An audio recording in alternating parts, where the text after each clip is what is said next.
It's not in the face! Thank you.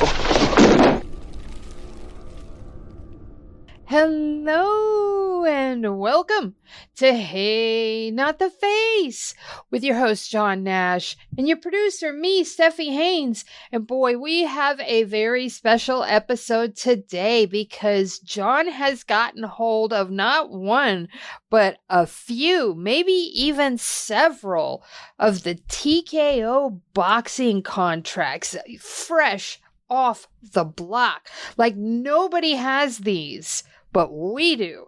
And so we are going to go into detail in our bonus section and go over these contracts. But in our main section, in our free section for all of our free subscribers, we're going to talk about Mark Shapiro and his increasing footprint. We're going to talk about Dana White denying the rumors about the Apex adding a bunch of seats.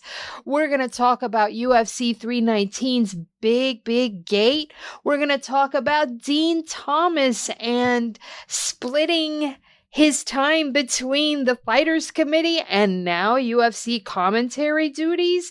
Is that going to be problematic? And we're even going to look at WWE and some rumors that they have an option to buy TNA Wrestling. But if you want access to all of that, you do need to subscribe. Otherwise, you only get half the show. Now, John, how the heck are you?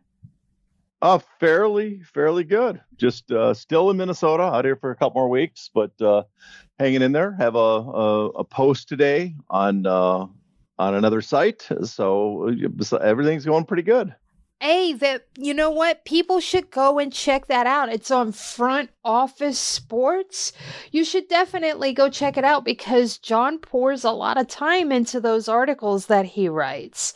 So it's worth the read. And if you get over there and you think it's a paywall like I did, it's not a paywall. They just ask that you subscribe to their newsletter. And once you subscribe, you get to read the whole thing on the house. You know, it's free. So go over and do check it out. John, what's the title of it? You know what? I do not know. They came up with the title. It was not my title, but I believe it's called something that happens to someone. How about UFC's Paramount billions might not flow to fighters? That is the name. That is the title they went with. Yeah, they gave me a long list of potential titles, and I said, I am no good at this. You guys pick the title. So all these people on social media complaining about the title, like, why would you come up with such a kind of a title like this, John? It's not hard hitting enough. Well, first of all, I didn't come up with the title. Second, you got to leave people with something of a question to get them to click on it. So the people there, I'm sure, know much better than me what will draw people to their site to read it. So I hope people enjoy it, though. Yes, indeed. And we are happy to direct people over to read John's stuff. But right now, we want to hear John talk, so let's go ahead and get down to business. First question. TKO's Mark Shapiro has gone from being sort of like the Machiavellian man behind the scenes, pulling some strings, to being a possible front runner to replace Bob Iger at Disney. What's your take on that, and what's your overall opinion of Mark Shapiro? Well, I don't know. I wouldn't label Shapiro quite he's not a gray eminence figure sitting in the background pulling the strings. But the vibe I got from that article about him was a planted story from TKO, from Endeavor to kind of build him up. I'm not sure, I have not heard rumors about him being the front runner to replace Iger at Disney. Now, maybe that's true. Maybe they are grooming him. Maybe he's considered that he's so well respected, in such high demand that's a possibility. But the other possibility is they're trying to sell him as such a capable person that he could go run Disney, and that's partly the vibe I got from it as well. My read was it was a way to build him up as this major figure in the industry because Ari might be taking a step back potentially and they need someone who is the front person to kind of be the person that'll fill his shoes, when he has all these other endeavors, because I'm sure he already has plenty of plans in the works for other stuff, including potentially his brother's presidential election campaign. So there's all that going around. So I just got that's the sense I got, that this was a piece that was put out to really inflate Shapiro's credentials.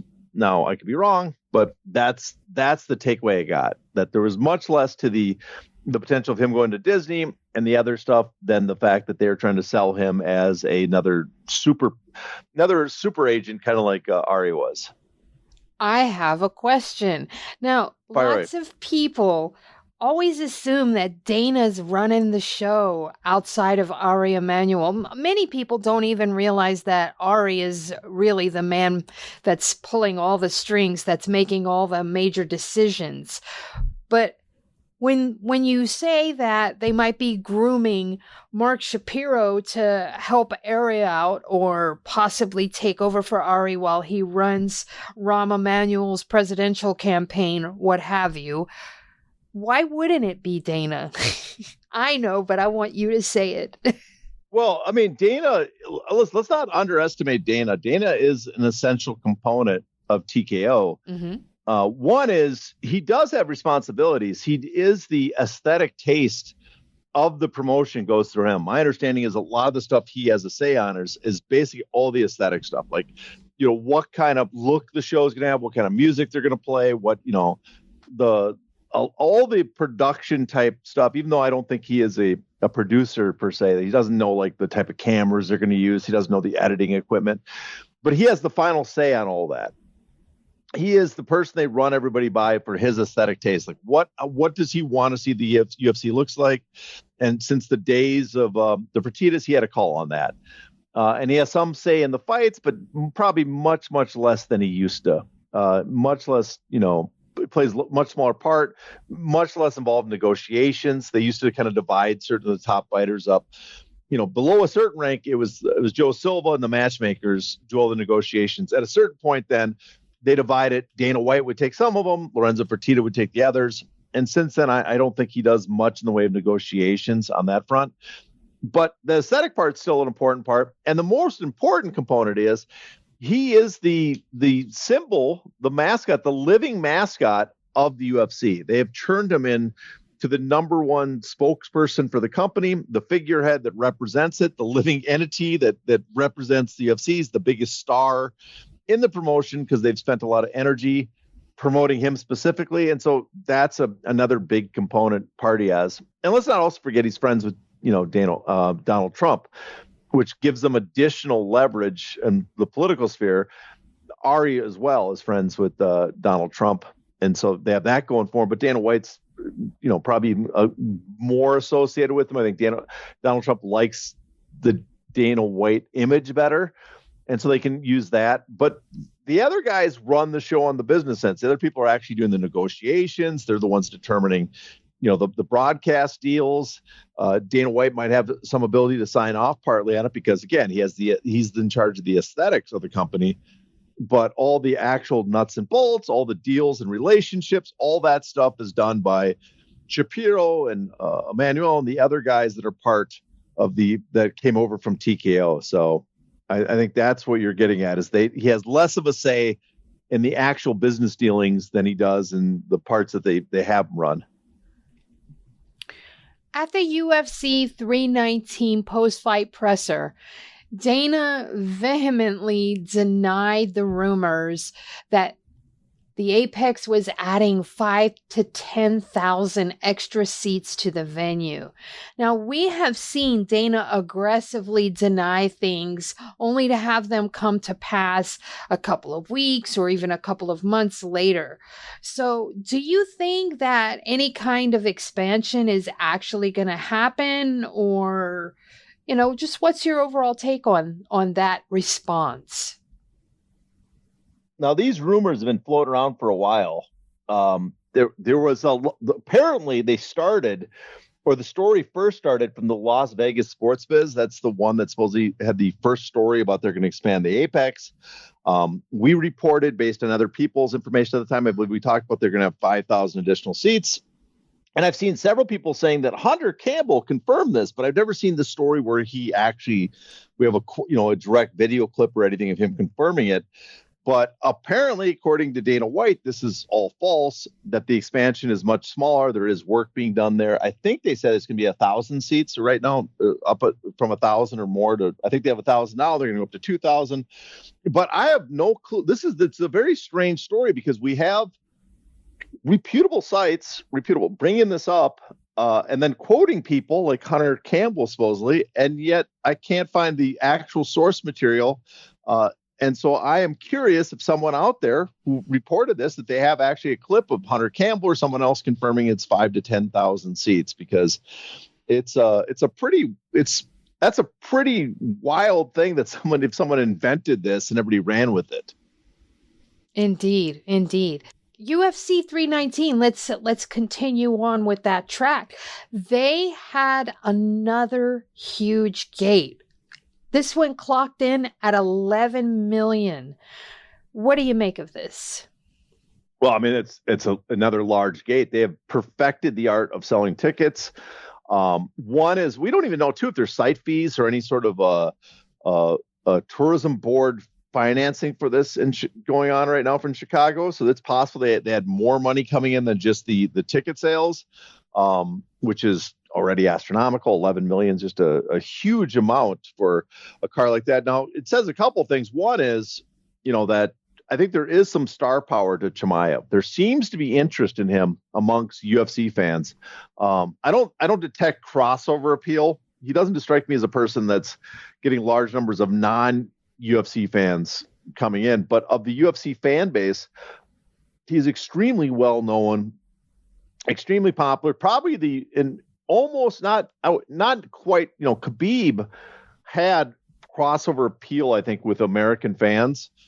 And I don't think Chimaev is at that level, but he's the closest thing we've had to a Khabib since Khabib retired, of a Muslim, Southern Russian, Caucasus region fighter getting that there are Westerners intrigued that much by him. So I do think because you can see the pay-per-view sales, not the pay-per-view, but the ticket sales, how much more demand there was for these compared to other events. At the same time, it just shows you the ability that the UFC is, just how good they are at pumping up the dollar amount. Because in the past, before TKO got involved, before Endeavor had built up this ticket selling program that they got put together, this event might have sold millions, but it would have never got to this level. Even in boxing, fighters like this, there might be an appeal, but they do not do, unless you're a huge star of, with a local fan base or, a strong American fan base, some of the Hispanic community or the Black community in the United States, you are not selling those type of tickets in boxing, which has traditionally done much higher gates than MMA. But it just shows you the ability, the way the UFC operates. Now, the other thing someone pointed out is it was a sellout, but there seemed to be a few patches of empty seats at the arena. And now I don't know, you never know for sure. Maybe some sections are closed because of the sight lines or whatever. But if it's true, they didn't completely sell out, even though they now sell out. That again is an example of how the TKO has been working, is they sell the tickets often to brokers who then are responsible for selling it. So they unload the risk to someone else. And those people are then able to sell the tickets. And of course, they also release tickets in groups that limit the supply. So there's a higher scarcity and driving the price. They've just perfected this art. You got to give them a lot of credit for that, because they are just masters of milking their fans for as much as possible. At the same time, fans are willing to pay that price. And so I don't feel sorry, because if you want to pay that much for a ticket price, then, that's where you're going to pay. And the other thing is you can just stay home and watch it on TV. But for a lot of fans, and again, you got to give UFC credit, they've nurtured a fan base that feels the need. They have to make the pilgrimage to a UFC event and have themselves be seen there. Derek Brunson. Let's talk about him for a moment. Former UFC middleweight fighter. He made a social media post day before yesterday about how disappointed he is with PFL since signing with them. What do you make of that? Well, he's only had one fight since last fall, so he's coming up on a year without a fight. Now, I don't know what promises were made to him. I don't know what his agreement says. So it is possible that they've offered him fights, and for whatever reason, Brunson has failed. They've fallen through, and it's not really PFL's fault, and Brunson's, sour grapes. But at the same time, since we've talked about PFL's contracts and the problems, coming into the season that some fighters have had, such as that they have not in the contracts, they often have no obligation to offer you any fights, that they have automatic renewal. So technically, even if they didn't give you a fight this year, they could renew you and keep you under contract for next year. Just a lot of practices we did not like.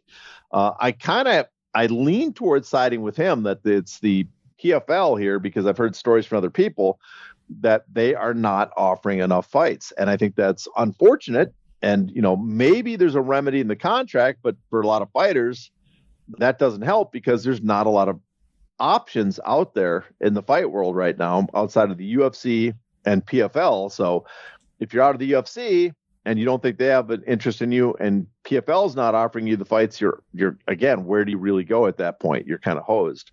And so, So I guess all I'm saying is I am not privy to all the information, but as we've discussed in the past about problems other fighters had with PFL, it is very plausible that PFL is not, giving him the fights that he needs. And that's sad as hell. And that's why I think, we should need regulation in combat sports. We need to regulate these contracts because the business is so one-sided. The leverage is so much in the promoter's hands, and the fighters, be they boxers or MMA fighters, are so much at the mercy often of promoters, can be abused, that I would like to see, more regulation and regulation that's enforced.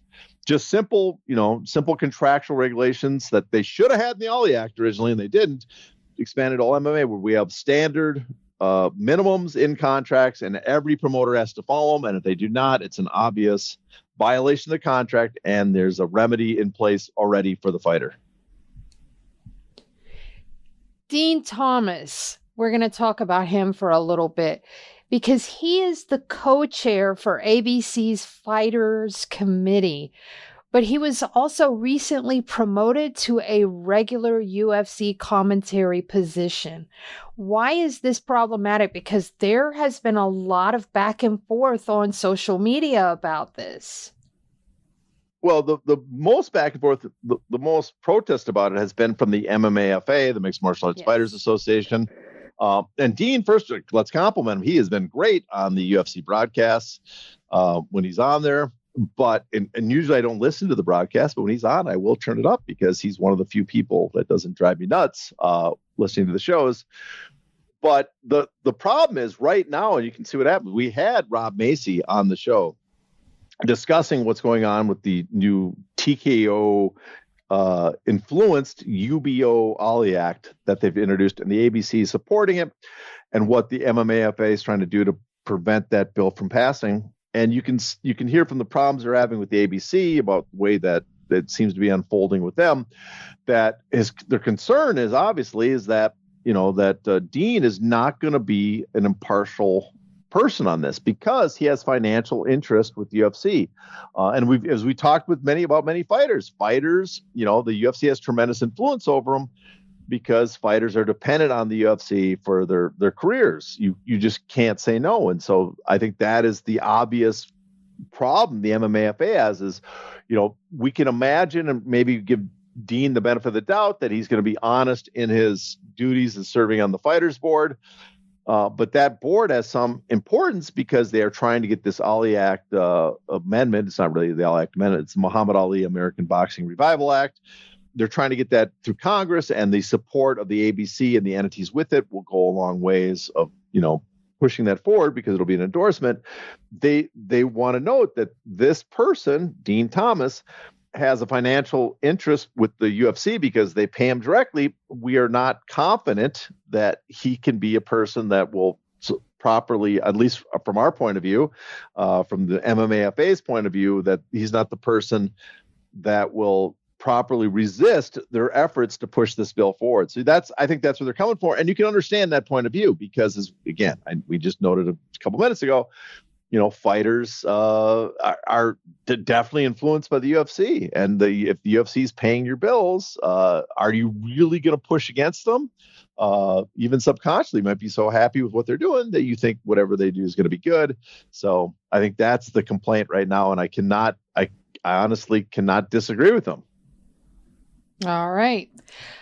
We're going to talk about WWE right now because there is a rumor that there's a working agreement with TNA, which reportedly includes an option for WWE to buy TNA.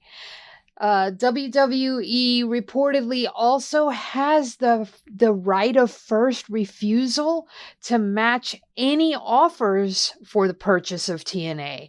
Now, the idea behind this is so that any potential buyers of TNA would be friendly with WWE. And all of this is according to the Wrestling Observer, Dave Meltzer. There's also a rumor that Lorenzo Fertitta is considering buying them. So I need to get your thoughts on that, especially considering that TKO, Zuffa et al. Are already embroiled in several antitrust cases, and this seems like they are trying to just gobble up all of pro wrestling. Yeah, this is an interesting one because this is giving me flashbacks to my beloved American Wrestling Association, the AWA, back in the 80s when the evil Vince McMahon WWF came by and put it out of business. This reminds me a little of that. Also reminds me of the UFC's rise to dominance and mixed martial arts.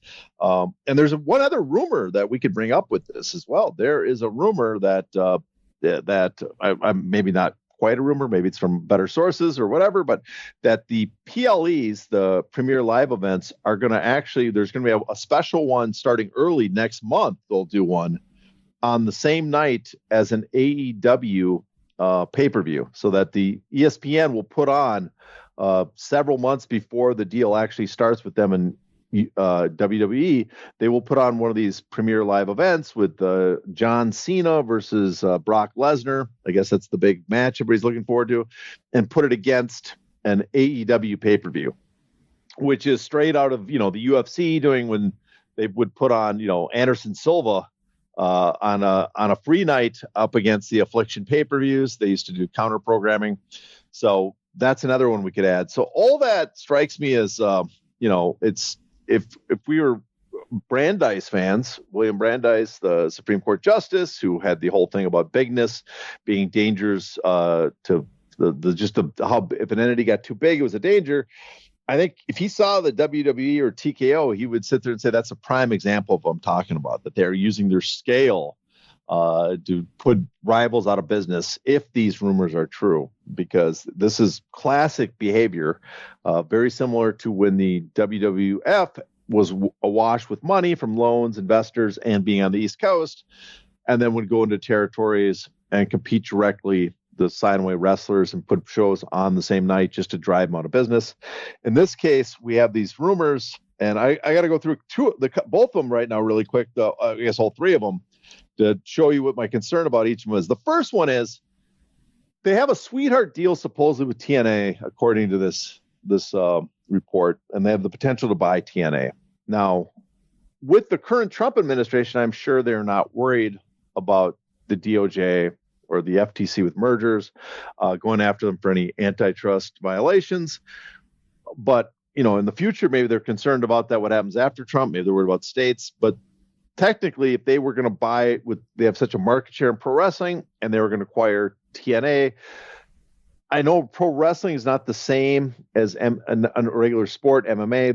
There's differences in people that if you read the class certification, you just, you read go through the history of why the International Boxing Club of New York got challenged on antitrust violations, but the NWA didn't. It's because they give a pass to entertainment because you can create champions. But there would definitely, I think, normally be some investigation if TNA got acquired by the WWE, because it would be looking like the WWE is acquiring all the rivals, especially if they put TNA then on the night against AEW, which was the move UFC did back in the day when they bought WEC. There was a network that became open that was looking interested in getting into mixed martial arts. The Outdoor Network versus they acquired WEC and just parked it there to prevent anybody else getting on that network. And this is kind of what it sounds like WWE would be doing. They would be acquiring someone, putting on a network to block them from anybody else getting there, but also putting them against AEW so that the WWE ratings would not be hurt going directly against the AEW, but AEW would be facing a competitor. So right there is a kind of a predatory tactic, except for the fact that TNA would be a separate entity. And that goes hand in hand with the rumor that this perhaps a sweetheart deal, a handshake deal, if the Fertittas ended up buying it. Because if the Fertittas bought it, then they could claim WWE like, oh, we are not going up against AEW. We are not the ones challenging them and hurting their ratings and making them, use more resources. It's TNA, a whole separate different company. But, when you have buddies that you're that close to doing it, you have questions about in the future, will there be a payoff? Will there be some other part of it that will pay off the owners of TNA? That's the other question. And that, again, it goes to just how, if this ends up being true, I think it's very plausible, very possible, because this is the behavior we've seen time and time again from all the entities involved. We've seen this behavior for decades from the WWE, WWF back in the day, where they put everybody else in business, took over the sport. We saw this behavior from the UFC. I just cited the example of WEC, of Affliction. There's just a long list of actions just like this.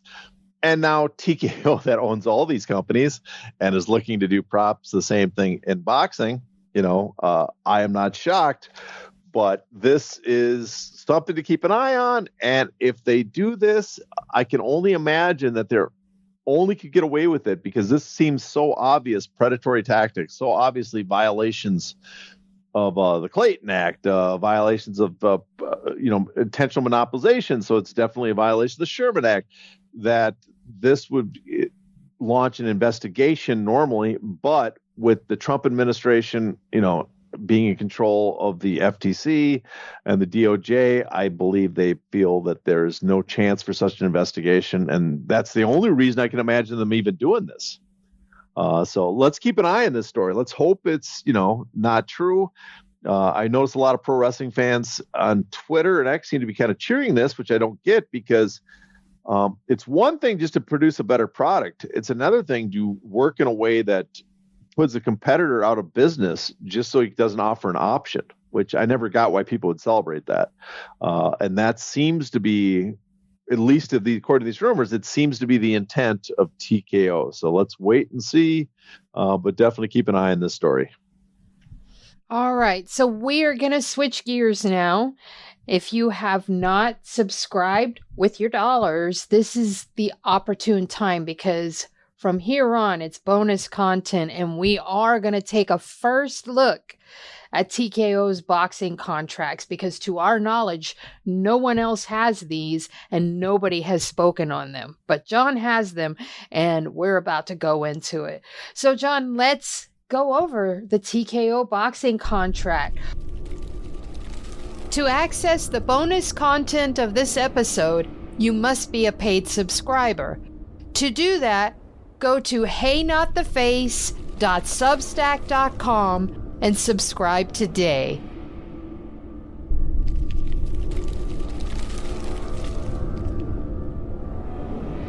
Ow! Ow! Not the face! Ooh! Ooh! Okay, the face!